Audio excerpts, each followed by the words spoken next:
Hello po, magandang hapon po sa inyo lahat. Ako po si Karel.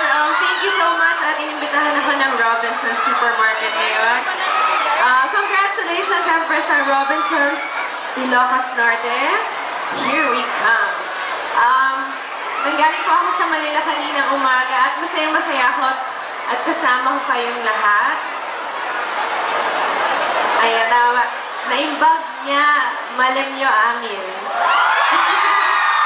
Marami na po akong nakain na na masasarap na pagkain dito. Siyempre yung puki-puki. Tama ba yun?